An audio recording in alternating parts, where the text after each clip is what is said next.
Hello, my name is Noah and I'm a DevRel engineer working on Atlas. In this video, I'm going to be showing you how to use Atlas to inspect the schema of any database. For this demo, I already have a Postgres database running locally.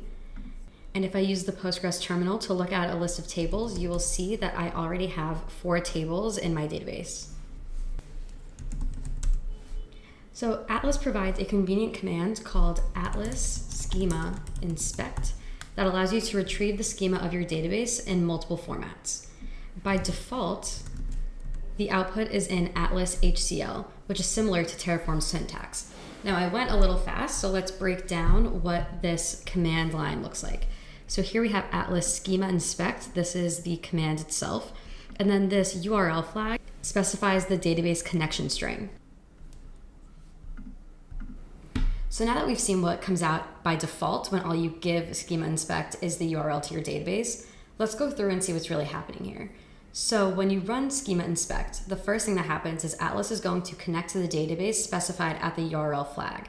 It will then query that database, then construct a schema graph, and then output that schema in the specified format.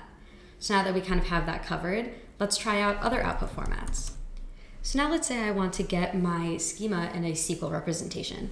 So what I can do is take this default Atlas schema inspect command with the URL flag and add this format flag with the SQL string in order to get my output in the SQL format. I can also do this exact same thing to get, let's say, a JSON output, and here I have a JSON object. We can even go one step further and query this output by saving it and then querying from this file. So let's say, for example, I want to get the name of the first table that comes up in this JSON result.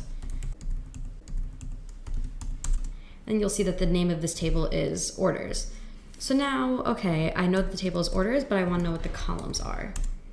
So here, as a result, I'm getting the names and types of all of the columns in this orders table.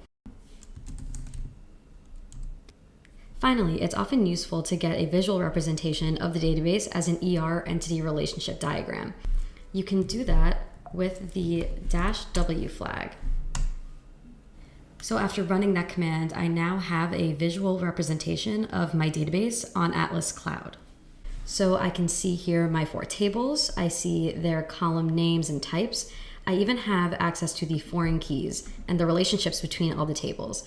There's a lot more that you can do on the Atlas Cloud, and that'll be a topic for another video.